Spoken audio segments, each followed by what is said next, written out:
Halo, sekarang mau bahas tentang SEL. SEL ini Syahrul Yassin Limpo. Dia ini mantan Menteri Pertanian yang ditangkap karena urusan korupsi. Nah, SEL nih modusnya korupsi yang dilakukan ini secara terang benderang. Ini menunjukkan bahwa ya kan, dana operasional menteri atau DOM masih sangat rawan disalahgunakan. Menurut saya, sebanyak apapun yang diberikan, bahkan sudah ditutup-tutupi oleh DOM, nyatanya masih juga meminta kepada vendor. Berarti di sini ada masalah pengawasan yang tumpul. Hal serupa juga terjadi di beberapa tahun lalu ketika sejumlah menteri terjerat kasus penyalahgunaan DOM ini. Seperti yang pernah dilakukan oleh mantan Menteri SDM Jerwacik dan Menteri Agama Surya Dharma Ali. Korupsi yang dilakukan SEL ini bersifat terstruktur dan masif. Karena diduga nggak hanya melibatkan anggaran kementerian semata, tetapi juga memeras bawahan-bawahan agar mendanai kepentingan pribadinya.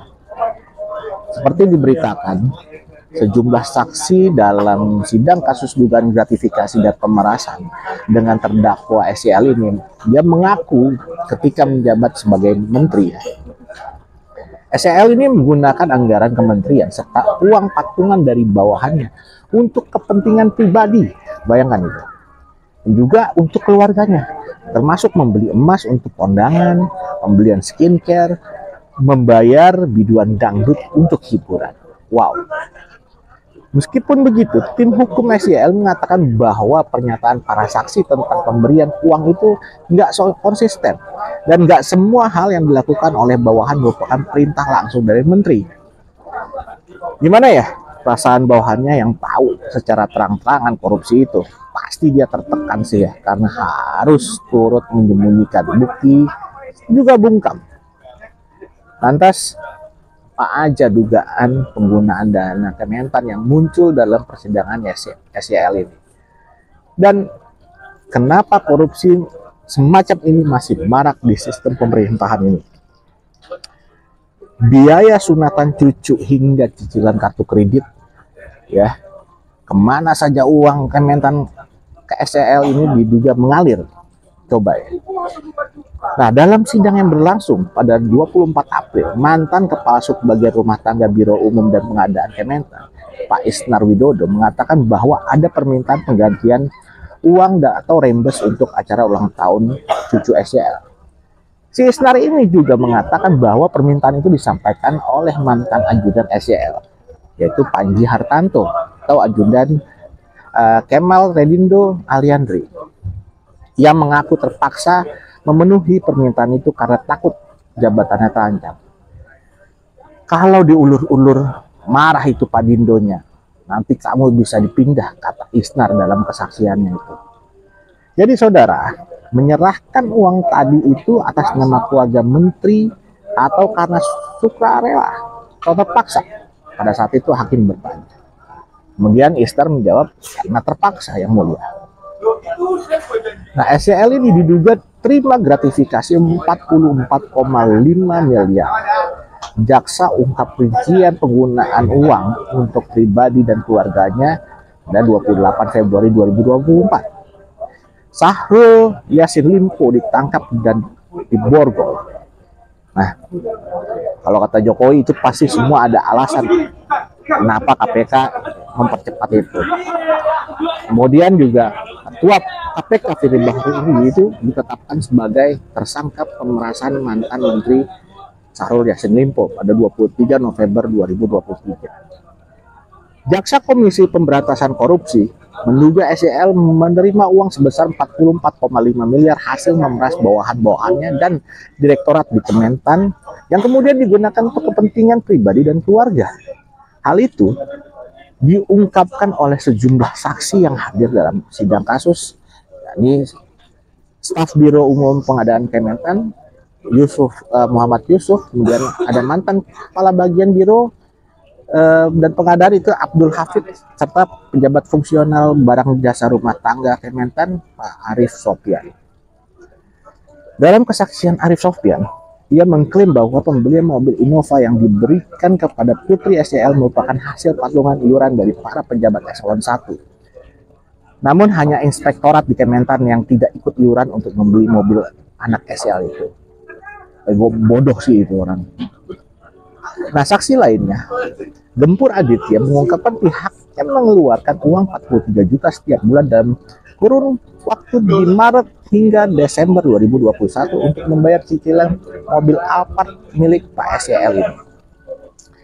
Dia mengaku nggak tahu secara pasti status kepemilikan atas pembayaran puluhan juta dari Kementan untuk mobil Alphard SCL. Namun, jika dilihat dari pembayaran rutin, pegawai Kementan ini meyakini uang itu digunakan untuk membayar cicilan. Di penghujung sidang, ketika ditanya oleh jaksa KPK, mengapa mereka menyiapkan segala macam dana meskipun nggak ada dalam daftar anggaran resmi, saksi Arif Sofyan ini mengatakan mereka melakukannya karena diperintah. Menanggapi jawaban ini, tim hukum SCL mempertanyakan kapasitas Arif untuk melaporkan ke instansi terkait. Saksi tidak punya kekuatan untuk melapor ada yang melanggar aturan, melaporkan ke instansi. Apa yang membuat saksi tidak bisa melaporkan? Itu pertanyaan dari pengacara. Nah, dijawablah karena diperintah, kemudian terpaksa, kami tidak ada kemampuan lagi untuk melapor, katanya begitu. Berikut ada rincian pengeluaran uang Kementan yang diduga digunakan SCL untuk kepentingan pribadi dan keluarganya. Ada mobil merek Toyota Innova untuk anak SCL seharga 500 juta. Umroh keluarga senilai 1,35 miliar, kurban 1,6 miliar, dan cicilan mobil Alphard 43 juta, sunatan cucu, skincare anak dan cucu, hadiah emas untuk kondangan 7 juta sampai 8 juta. Kemudian ada juga kacamata untuk SCL dan istri. Dan kebutuhan operasional rumah dinas termasuk beli makan minum 3 juta per hari. Nah, yang menarik ada untuk membayar biduan senilai 100 juta. Wow. Ada lagi parfum senilai 5 juta. Uang jajan istri 25 juta hingga 30 juta per bulan. Beli dolar di bank senilai 4.000 US dollar atau setara 64 juta rupiah. Kemudian ada biaya pemeliharaan apartemen milik SCL 300 juta, uang makan 3 juta per hari, cicilan kartu kredit 215 juta, biaya dokter kecantikan anak SCL, kado undangan, nah 381 juta. Wow. Nah, Ketua Tim Pengacara SCL, Jamaluddin Kudubun, membantah bahwa uang Kementan digunakan untuk membayar cicilan mobil Alphard. Ya kan? Tapi yang lain gimana? Lalu dia mengatakan, dia mengklaim mobil tersebut katanya merupakan mobil dinas yang digunakan oleh SCL ketika berada di Makassar yang dibayar sewa 43 juta. Sementara yang disebut dengan uang jajan per bulan istri SCL menurut Jamal merupakan hak dari istri Pak SCL yang berasal dari anggaran menteri. Hal yang serupa juga ia utarakan untuk pembayaran kartu kredit yang ia sebut diambil dari haknya Pak Menteri. Sejumlah anggaran yang menjadi hak Pak Menteri yang diteruskan kepada istri beliau, tapi bukan berarti seolah-olah itu adalah uang jajan istri beliau yang itu ilegal sifatnya, tapi itu uang yang memang legal, kata si Jamal. Nah, ia mengatakan bahwa selama ini pernyataan dari para saksi masih belum jelas menunjukkan dari mana uang itu berasal, siapa yang memintanya dan melalui apa itu ditransfer. Apakah itu diperintah oleh beliau atau anak-anak beliau atau diminta oleh keluarga beliau. Tidak ada mengemuka dalam persidangan itu yang menyebutkan siapa yang memberikan uang itu. Lucu sih ya. Modus korupsi yang memanfaatkan dana operasional menteri atau DOM dan memungut biaya dari anak buahnya sudah menjadi praktik yang lumrah terjadi secara struktural. Inisiatif bisa datang dari menteri atau bawahannya atau mungkin vendor. Kebutuhan operasional menteri sebenarnya sudah ditanggung DOM. Tapi bagi pejabat yang serakah ingin hal-hal di luar kedinasan juga ikut ditanggung. Nah, akibatnya ini minta servis, ya kan, bawahan mencari dana servis dari manipulasi anggaran dinas maupun dari vendor. Nah, praktik tersebut seringkali lama untuk terungkap hingga akhirnya terakumulasi dan mengepus seperti pada kasus SEL saat ini.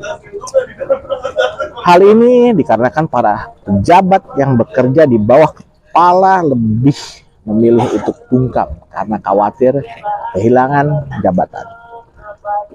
Nah, cerita tentang aliran dana Kementerian Pertanian yang dipimpin Syahrul Yassin Limpo, berbagai kepentingan pribadi dan keluarganya, ini memang mengejutkan.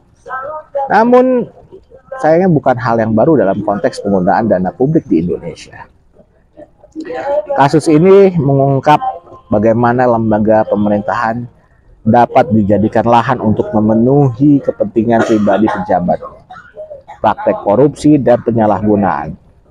Wewenang seperti ini telah menjadi masalah struktural yang membelenggu birokrasi dan politik di Indonesia. Perilaku dari Syahrul Yassin Limpo menunjukkan pelanggaran serius terhadap etika dan tanggung jawab publik. Ya memang di Indonesia lagi masalah etika ini. Tapi dana kementerian seharusnya digunakan untuk memajukan sektor pertanian dan memberikan manfaat bagi masyarakat luas, bukan untuk kepentingan pribadi, keluarga maupun partai politik. Mengalihkan dana publik ke penggunaan dana pribadi, ya, penggunaan pribadi merupakan pengkhianatan terhadap amanah publik yang diemban sebagai seorang pejabat negara. Nah, selain itu, tindakan Syahrul Yassin Limpo menggambarkan lemahnya pengawasan internal dan eksternal terhadap penggunaan anggaran di kementerian.